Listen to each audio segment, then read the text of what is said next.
Dialysis क्या होता है, ये डायलिसिस मतलब कराया ही क्यों जाता है? तो डायलिसिस जो होता है किडनी के खराब हो जाने पे कराया जाता है। किडनी खराब हो जाती है, अपना काम करना बंद कर देती है। किडनी क्या काम करती है? ब्लड को प्यूरिफाई करने का काम करती है, मतलब कि उसमें से अपशिष्ट पदार्थ जो शरीर के लिए उपयोगी नहीं है उसको बाहर निकालने के लिए छान देती है। तो ये जब खराब हो जाती है तब हमको आर्टिफिशियल तरीके से, मतलब कि बाहर मशीन लगाकर और ब्लड को छानना पड़ता है, उसमें से अपशिष्ट पदार्थ को निकालना पड़ता है। तो ये कैसे होता है ये हम आज देखेंगे।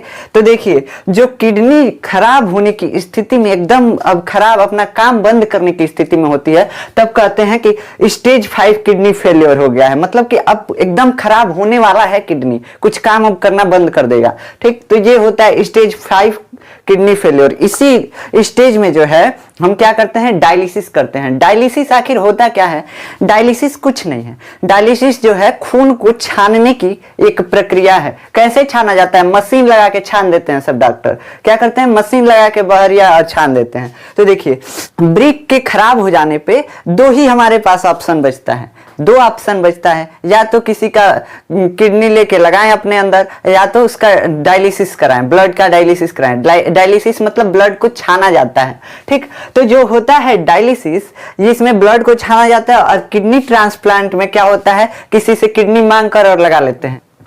किडनी लगाने के लिए उससे डोनेटर को, मतलब जो देने वाला है, उससे कुछ कागजी मतलब दस्तावेज साइन कराना पड़ता है। नहीं तो मान लीजिए जैसे इस टाइम बोल रहे हैं सब, दिल लौटा दो मेरा चले जाएंगे, तो बाद में कहने लगा किडनी लौटा दो मेरा चले जाएंगे, तो क्या करेंगे? तो देखिए, इसीलिए उसमें कुछ कानूनी कार्रवाई भी किया जाता है, समझ रहे हैं? तो देखिए, इसके लिए किडनी ट्रांसप्लांट के लिए परमिशन लेना पड़ता है। परमिशन लेकर के उसके बाद डॉक्टर किडनी ट्रांसप्लांट करते हैं। क्या करते हैं? उस डोनेटर के किडनी को, एक किडनी को ले लेते हैं। एक किडनी लेने से कोई फर्क नहीं पड़ता है, एक किडनी पे भी आदमी जिंदा रह सकता है, सामान्य जीवन व्यतीत कर सकता है। तो एक किडनी उसका लेके जो मरीज है उसमें लगा देते हैं सब। ठीक, तो ये होता है किडनी ट्रांसप्लांट। और डायलिसिस जो होता है इसको हिंदी में बोलते हैं अपोहन, अपोहन बोलते हैं। और ये जो होता है दो टाइप का होता है, एक होता है हीमोडायलिसिस, एक क्या होता है? हीमोडायलिसिस, और दूसरा होता है पेरिटोनियल डायलिसिस। पेरिटोनियल डायलिसिस, तो हीमोडायलिसिस क्या होता है? ये हीमोडायलिसिस जो होता है ये डॉक्टर करता है। डॉक्टर के पास ले जाएंगे तो वो क्या करेगा? मशीन लगा के आपके ब्लड को छान देगा। ये जो हीमोडायलिसिस है ये सप्ताह में लगभग 3 बार कराना पड़ता है, मतलब कि एक दिन छोड़ करके और एक दिन जाइए। तो इसमें रोज का हर डायलिसिस का कितना खर्चा आता है? लगभग 7,000 रुपए खर्चा आता है हर डायलिसिस का। इसमें जो प्रति माह, मतलब एक महीने में खर्चा आ जाता है लगभग 15 से 20,000 रुपया एक महीने में खर्चा आ जाता है। अब बताइए, इतना लगता है हीमोडायलिसिस में।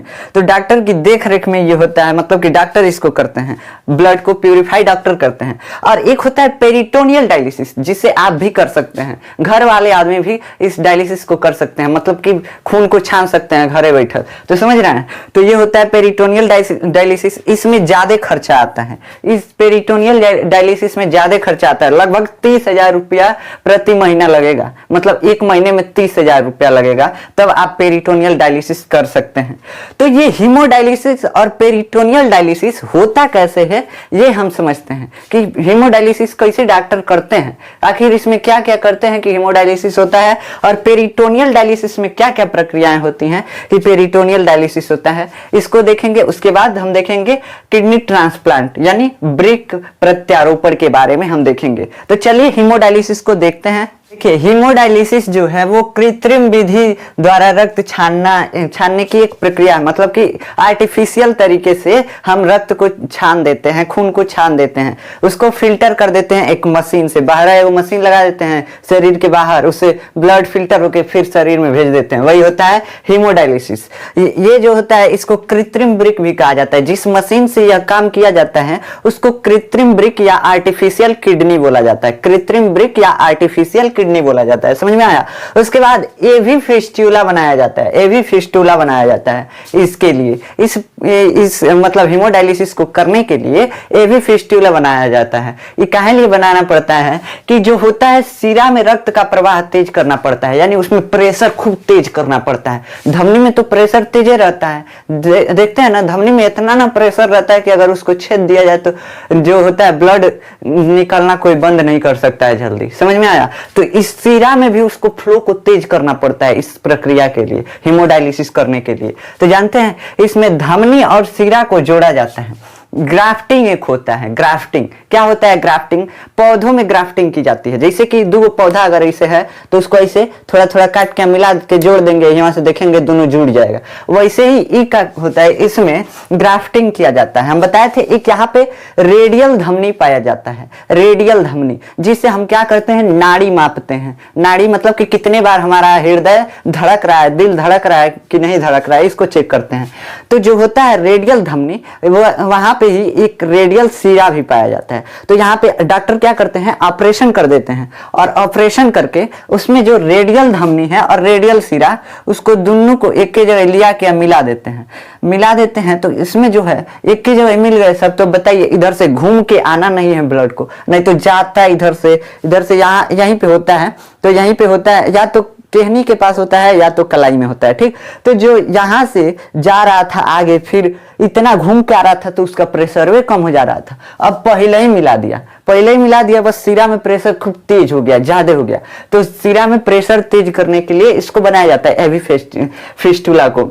तो इसमें क्या होता है, धमनी और सिरा को एक जगह जोड़ दिया जाता है। जोड़ने के बाद ये मोटी हो जाएंगी। अब देखिए ना, दोनों जुड़ जाएगा तो क्या होगा, मोटा हो जाएगा ना। तो मोटा हो जाता है, ये मोटा हो जाता है यहाँ पे, इसलिए मोटा किया जाता है इन नसों को, क्योंकि इसमें जो केनुला लगाया जाता है। केनुला क्या होता है, बोतल चढ़ाने के लिए आपके घर किसी को लगा होगा, ऐसे जो होता है उस पर टेप साट दिया जाता है, जो निडिल होता है उस पर टेप साट के लगा दिया जाता है, वही ना होता है केनुला। तो ये केनुला जो होता है, इसमें जो डायलिसिस के लिए केनुला लगता है, लगभग 14 से और 16 नंबर का लगता है। 14 से 16 नंबर का केनुला लगता है। बताइए ना, भैंस गाय वाला केनुला लगने लगा इसमें। तो इसलिए इसको मोटा बनाना पड़ता है। तो मोटा बनाने के लिए दोनों को मिला दिया जाता है, और उसके बाद फ्लो भी तेज करना है। अभी कि मोटा बनाने के लिए इसको एवी फिस्टुला को बनाया जाता है, सिरा और धमनी को जोड़ दिया जाता है। समझ में आया?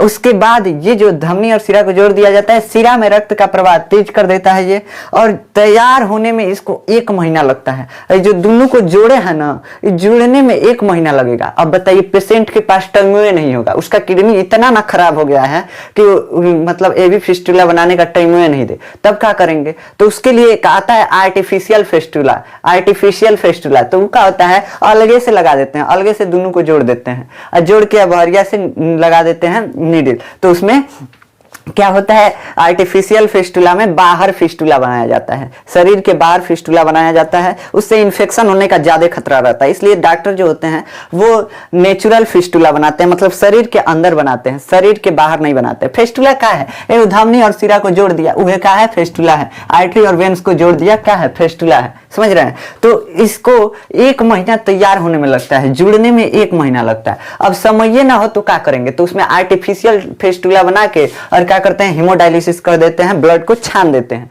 समझ रहे हैं? उसके बाद जो होता है, ये जिस हाथ में बनता है उसके लिए सावधानियां भी बरतनी पड़ती हैं, कुछ सावधानियां बरतनी पड़ती हैं। अब मान लीजिए अब ये नहीं है कि हाथ ही में बनता है, हाथ पैर जहां आप चाहें तहां बना सकते हैं, लेकिन ज्यादातर हाथ में बनता है, रेडियल धमनी में बनता है और रेडियल सिरा में बनता है। तो ये जो होता है, ये जानते हैं कभी कभी असफल भी हो जाता है, मतलब अनसक्सेसफुल भी हो जाता है, मतलब जुड़ता ही नहीं है, अंदर में कभी कभी छूट जाता है। और छूट जाएगा तो ब्लड इतना तेज ना फ्लो करेगा। जानते हैं धमनी का प्रेशर कितना होता है, 120 होता है। 120 के प्रेशर से इतना तेज फ्लो करेगा कि बाहर निकलने लगेगा। यहाँ पे जहाँ फिस्टुला बना होता है, वहां पे आप अगर हाथ रखेंगे लगेगा जनरेटर चल रहा है, इतना तेज वहां पे कंपन होता है। समझ रहे हैं? तो ये फिस्टुला बनता है तो कभी कभी असफल भी हो जाता है। कितने प्रतिशत सफल होता है? मान लीजिए 100 आदमी को बनाया फिस्टुला, डॉक्टर ने 100 आदमी को बनाया तो उसमें से 85 आदमी, 80 से 85 आदमी जो है वो सफल फिस्टुला उसमें बन जाएगा, उसमें फिस्टुला सफल तरीके से बन जाएगा। और कई कई में ऐसे छूट जाता है, मतलब कि दोनों जिसको जोड़े थे वो छूट जाता है, तो उसको बोलते हैं असफल हो गया, फिस्टुला असफल हो गया। तो फिर उसमें दोबारा बनाया जाता है। तो जब फिस्टुला मतलब अलग हो जाए तो उसके लिए जहां बना है फिस्टुला उसके पहले खूब तेज रस्सी से बांध दीजिए या किसी कपड़े से बांध दीजिए, और उसके बाद उसको डॉक्टर के पास मरीज को लेके जाइए तो डॉक्टर उसको सही कर देता है। ठीक, तो देखिए जिस हाथ में फिस्टुला बना होता है उस हाथ से क्या क्या नहीं करना चाहिए।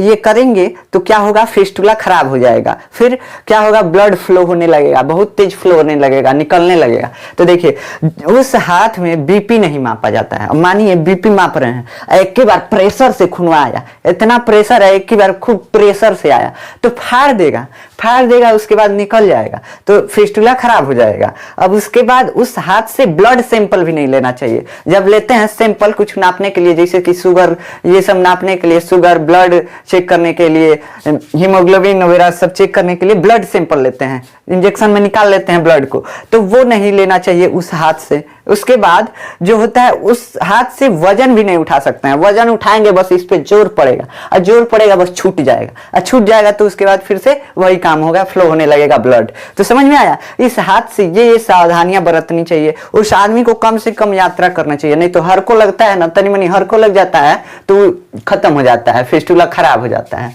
तो ये सावधानियां अगर किसी को आपके आसपास किसी को है तो उसको ये सावधानियां बरतने के लिए कहना चाहिए। समझ में आया। अब देखते हैं हेमोडायलिसिस का मशीन काम कैसे करता है, उसका मशीन का स्ट्रक्चर देखते हैं। ये तो समझ में आ गया कि फिस्टुला बनाया जाता है। इसमें जानते हैं फिस्टुला में लगाया जाता है एक नीडल, और नीडल से ऐसे धमनी वाले में से रक्त जाता है मशीन में, और उसके बाद आता है तो यहीं पे लगाया जाता है एक और नीडल, उस फिस्टुला में चला जाता है फिर से रक्त, मतलब ब्लड, तो अंदर चला जाता है। निकाल के उसके बाद नहीं ना उसको साफ करेंगे तो निकलता रहता है, साफ होता रहता है, आता रहता है, मतलब कि छनाता रहता है, आता रहता है, छनाता रहता है, आता रहता है। समझ रहे हैं।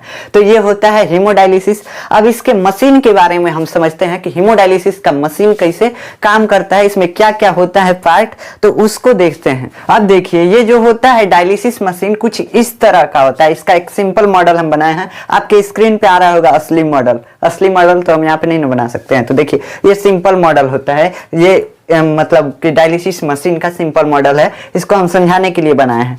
तो ये जो होता है डायलिसिस मशीन बाहर लगा दिया जाता है, जो कैनुला घोप दिया जाता है यहाँ पे, कहाँ पे, जहाँ फिस्टुला बना है, ये भी फिस्टुला जहाँ बना है वहीं पे कैनुला को घोप दिया जाता है और वहीं से निकाला जाता है ब्लड। तो इधर से आई आ रहा है कौन, ब्लड आ रहा है शरीर से, और इधर से जाएगा, जाके इधर से इस ये फिल्टर है, ये जो चरकुर आपको दिख रहा है, ये जो स्क्वायर शेप का आपको दिख रहा है, ये जो है फिल्टर है। तो इधर से जो है अपशिष्ट पदार्थ इस बोतल में गिर जाएगा। अपशिष्ट पदार्थ का मतलब यूरिया, ये सब हो जाएंगे, यूरिया, पोटेशियम आयन, ये सब मतलब इसमें गिर जाएंगे।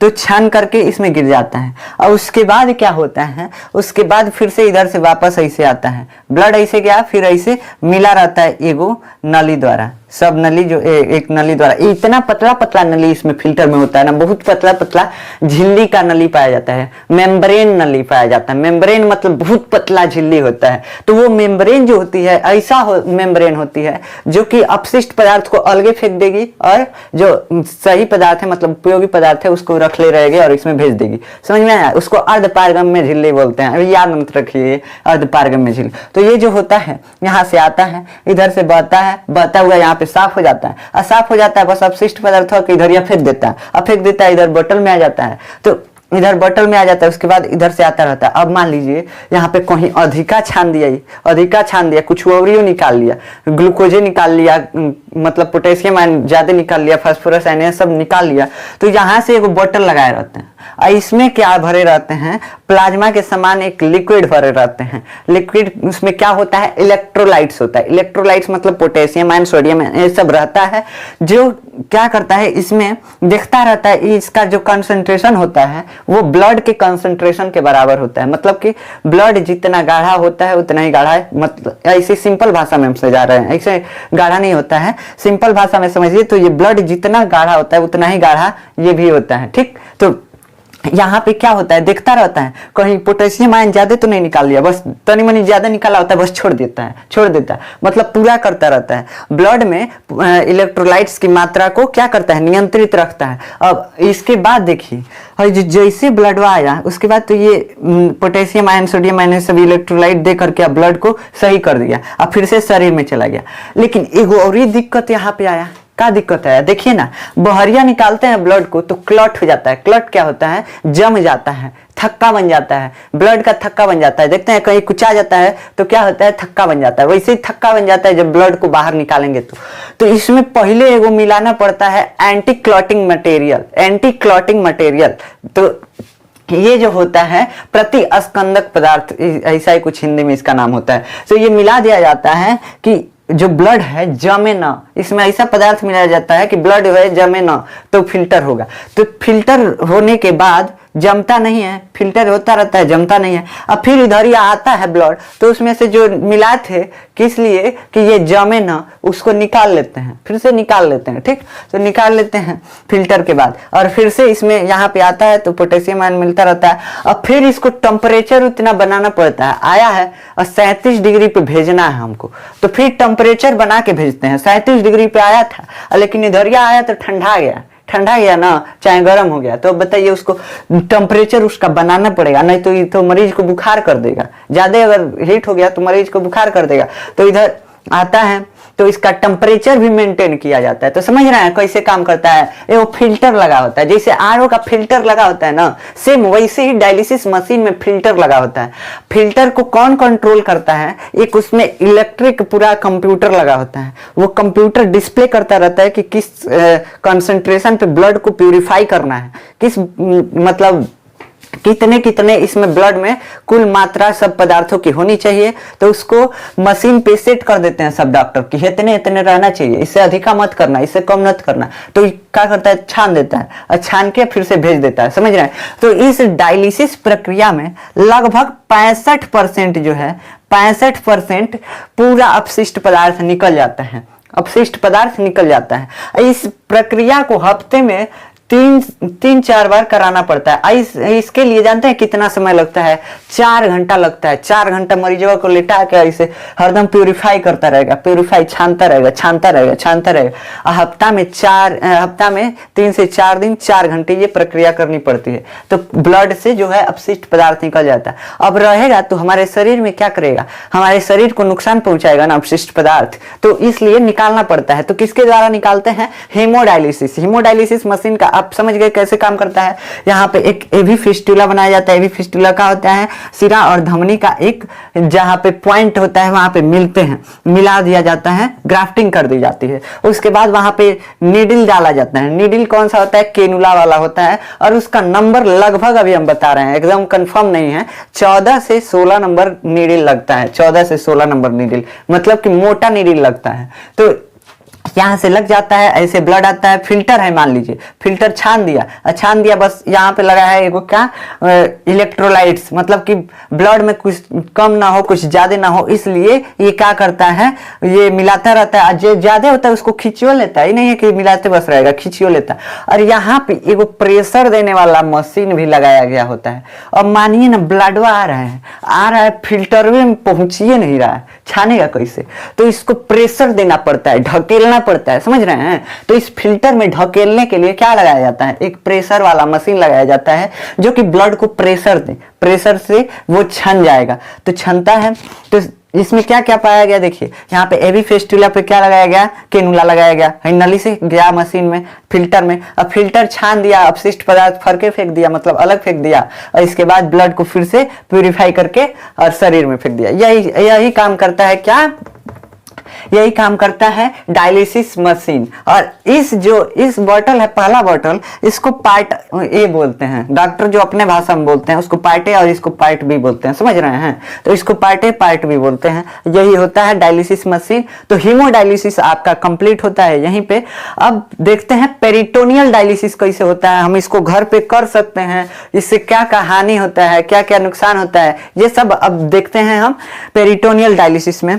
पेरिटोनियल डायलिसिस क्या होता है? पेरिटोनियल डायलिसिस जो होता है, ये वो पेट में क्या करते हैं, नली डाल देते हैं, ट्यूब डाल देते हैं, तो उसको बोलते हैं पेरिटोनियल डायलिसिस। मतलब ट्यूब यहाँ पे नाभि के नीचे 2 से 4 सेंटीमीटर नीचे ट्यूब डाल दिया जाता है, एक पतला सा ट्यूब। देखे होंगे वो कैसा ट्यूब होता है, जैसे किसी किसी को खाना खिलाने के लिए क्या डाला रहता है, सब ट्यूब डाला रहता है, उससे जूस दिया जाता है। तो वैसे ही पेट में वो ट्यूब डाल देता है, नली डाल देता है। उसमें क्या होता है, उस ट्यूब को हम बोलते हैं कैथेटर ट्यूब। कैथेटर ट्यूब क्या बोलते हैं, उस ट्यूब को कैथेटर ट्यूब। ठीक, तो जिस नली को डायलिसिस के लिए पेट में डाला जाता है, पेरिटोनियल डायलिसिस के लिए, उसको बोलते हैं कैथेटर ट्यूब। ये जो होता है नाभि के 3-4 सेंटीमीटर मतलब नीचे डाला जाता है। ये ऑपरेशन द्वारा डाला जाता है, ऑपरेशन करके डाला जाता है पेट में। उसमें क्या, एक बार ऑपरेशन करा के और इसको डलवा लीजिए इस मतलब ट्यूब को, तो वो हरदम काम करेगा, आप अपना डायलिसिस खुद कर सकते हैं। तो इसके लिए देखिए, कैथेटर ट्यूब को पेट में डाल दिया जाता है, ट्यूब से डायलिसिस फ्लूइड डाला जाता है। डायलिसिस फ्लूइड होता है, एगो मान लीजिए एगो द्रव है, द्रव कैसा होता है, पानी जैसा, तो उसमें कुछ मिलाया गया होता है और उस लिक्विड को कहाँ डाल दिया जाता है, पेट में डाल दिया जाता है नली के द्वारा। और उस लिक्विड को 4 से 5 घंटे बाद फिर से निकाल लिया जाता है। वो लिक्विड क्या करता है, पेटवा में जाके क्या करेगा, जानते हैं क्या करेगा? जैसे डाल देते हैं, डालने के बाद वो किसी और कलर का रहता है, लेकिन उसको बाहर जब निकालते हैं तो पीले कलर का हो जाता है। तो अंदर जाता है, पूरा सूखता रहता है, अपशिष्ट पदार्थ जितना बेकार रहते हैं सब कहता है, आ तू कहाँ उधर जा रहा है, इधर हम ले चलते हैं तुमको बाहर, तो तुरंत ले लेता है। और उसके बाद फिर से 4 से 5 घंटे बाद तुरंत उस फ्लूइड को बाहर निकाल दिया जाता है, बाहर निकाल दिया जाता है, तो वो अपशिष्ट पदार्थ के रूप में बाहर निकल जाता है, समझ रहे हैं? उसके बाद इसके नुकसान भी हैं और इसके कुछ फायदे भी हैं। जैसे देखिए, पढ़ने वाले बच्चों के लिए यह ठीक है, पढ़ने वाले बच्चों में अगर हो जाए तो ये ठीक है। दफ्तर जाने वाले यानी ऑफिस जाने वाले व्यक्ति के लिए ठीक है ये, कि ऑफिस में आधा घंटा का समय लेगा और क्या करेगा, बदल देगा, फ्लूइड निकाल देगा और डाल देगा फ्लूइड अपने अंदर। मतलब जो पहले से डाला है वो निकाल देगा, जो अब डालेगा वो 4 से 5 घंटे रहेगा, तो आधे घंटे का टाइम लगता है इसमें। उसके बाद देखिए ये क्या होता है, इसके और भी फायदे हैं। जैसे यात्रा करना है तो यात्रा बिना सोचे समझे कर सकते हैं, फ्लूइड ले लीजिए, भर लीजिए बैग में और लेके चले जाइए कहीं भी, तो इससे कोई नुकसान नहीं होगा। वहां पे हो डायलिसिस सेंटर ना हो कोई फर्क नहीं पड़ता भाई, हमारे पास हमारा डायलिसिस सेंटर खुद है, तो हम कहीं लिए डायलिसिस सेंटर खोजे जाए।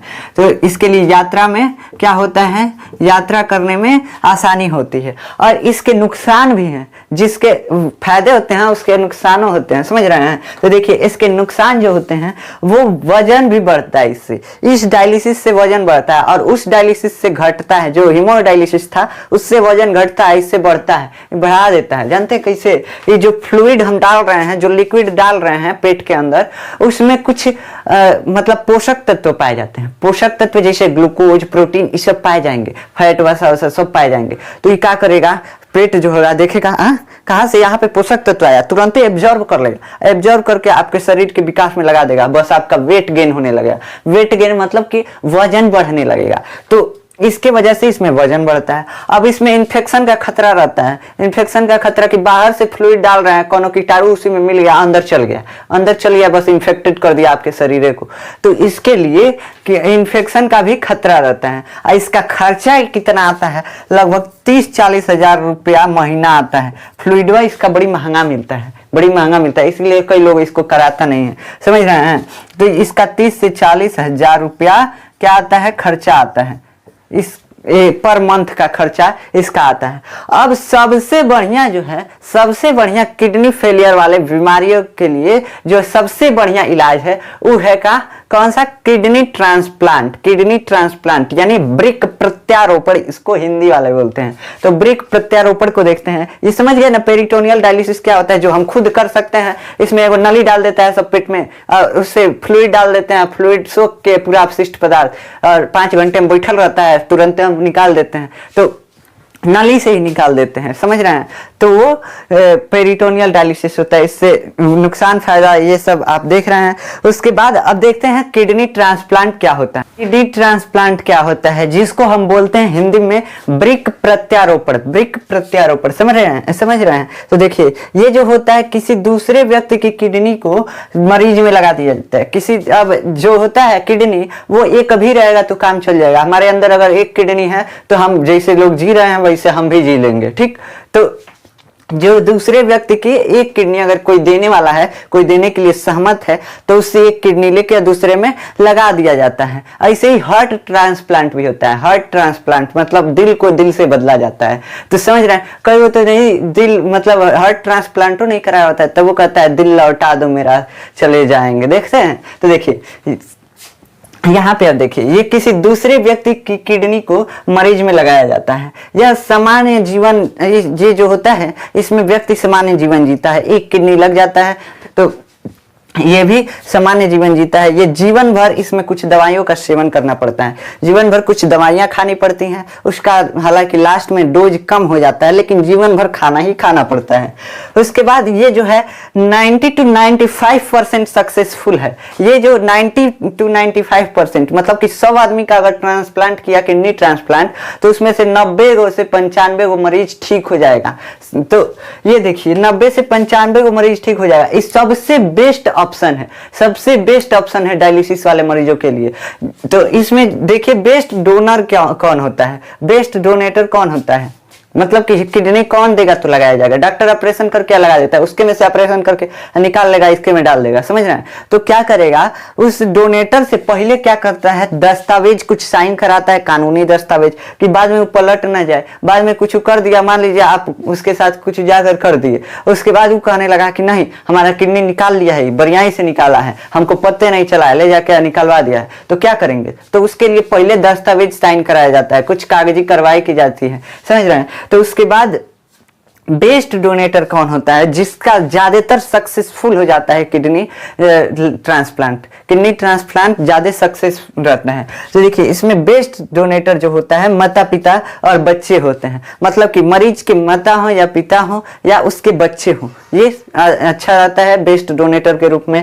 उसके बाद पति पत्नी में भी अच्छा रहता है। अगर पति का किडनी ट्रांसप्लांट कराना है तो पत्नी उसे एक किडनी दे सकती है, या पत्नी का कराना है तो पति किडनी दे सकता है। तो ये भी बेस्ट रहता है। उसके बाद जो होता है खून का रिश्ता जिससे हो उससे भी हो सकता है, खून का रिश्ता जिससे हो उससे किडनी ट्रांसप्लांट हो सकता है। उसके बाद खर्च इसका जो आता है लगभग 15 लाख से 35 लाख तक, ये जगह जगह पे डिफर करता है। यहाँ पे कुछ और होगा, वहां पे कुछ और होगा। अमेरिका में तो लेंगे सब आपसे 20-30 करोड़ लेंगे तब ट्रांसप्लांट करेंगे, इसीलिए अमेरिका वाला आता है सब हार्ट ट्रांसप्लांट कराने यहाँ। कहे लिए यहाँ से 10-15 लाख में, वहाँ जो होता है 50 लाख लेते हैं सब। यहाँ पे जो होता है बहुत लेंगे तो 10 लाख में कर देंगे हार्ट ट्रांसप्लांट, हार्ट को चेंज कर देते हैं, समझ रहे हैं। तो इसमें किडनी ट्रांसप्लांट में खर्च जितना आता है 15 लाख से 35 लाख के बीच आता है। सबसे बेस्ट ऑप्शन है किडनी ट्रांसप्लांट डायलिसिस वाले मरीजों के लिए। तो देखिए इसका खर्च जो है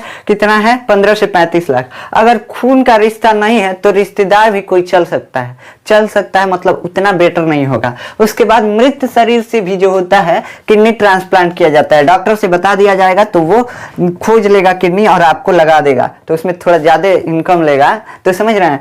तो ये 48 घंटे के अंदर मृत्यु सर्विस की हुई हो उससे किडनी दान किया जा सकता है। अब कई लोग होते हैं कहते हैं, कहेगा लोग कि मर जाने के बाद इसका शरीर वो नहीं छोड़ा, बेच दिया। अरे यार, जब मर गया है तो उसका क्या करेंगे? मर गया है तो क्या करेंगे बाबू? जिसको बचाना है उसको तो पहले देखो, उसको पहले ट्रांसप्लांट करके उसका जिंदगी बचा लो। इससे एक फायदा तो होगा। कई लोग कहते हैं, लोग कहेगा कि इसका शरीर वो नहीं छोड़ा। अब बताइए, शरीर उसका खत्म हो गया तो उसका शरीर हम करेंगे क्या? एक फायदा तो करके गया कि उसका ट्रांसप्लांट करके दूसरे की जिंदगी बचा ली। तो किडनी ट्रांसप्लांट के लिए कभी भी डोनेट करने से रुकना नहीं चाहिए, किडनी दान कर देना चाहिए। समझ रहे हैं? अगर कोई नहीं करे तो उसको समझाइए कि देखिए ये तो चला गया, अब इसका कुछ नहीं हो सकता। जो है बचा उसका तो कम से कम जान बचाइए, तो उसका जान बचाना चाहिए। तो ये मृत शरीर से भी किडनी ट्रांसप्लांट हो सकता है। बस शर्त ये है कि वो जो मरा हुआ आदमी है वो 48 घंटे के अंदर उससे किडनी निकल जाना चाहिए। उस मरे हुए आदमी से 48 घंटे के अंदर किडनी निकाल लिया जाना चाहिए। और उसके बाद जो होता है डोनेटर, जो होता है उसका ब्लड ग्रुप और जिसमें लगेगा उसका ब्लड ग्रुप मैच करना चाहिए, तभी किडनी ट्रांसप्लांट होगा। ब्लड ग्रुप ए है इसका, तो इसका भी ब्लड ग्रुप ए होना चाहिए, तभी किडनी ट्रांसप्लांट होगा। मृत शरीर पर भी ये लागू होता है, ये सभी डोनेटर के साथ और मृत शरीर पे भी लागू होता है। तो समझ गए किडनी ट्रांसप्लांट क्या होता है? निकाल के एगो में से एगो में लगा देगा, बस यही किडनी ट्रांसप्लांट है। तो समझ रहे हैं? तो ये होता है किडनी ट्रांसप्लांट, ये डायलिसिस, किडनी ट्रांसप्लांट, ये सब आपका टॉपिक खत्म होता है। हम मिलते हैं नेक्स्ट लेक्चर में किसी और टॉपिक के साथ। तब तक के लिए जय हिंद।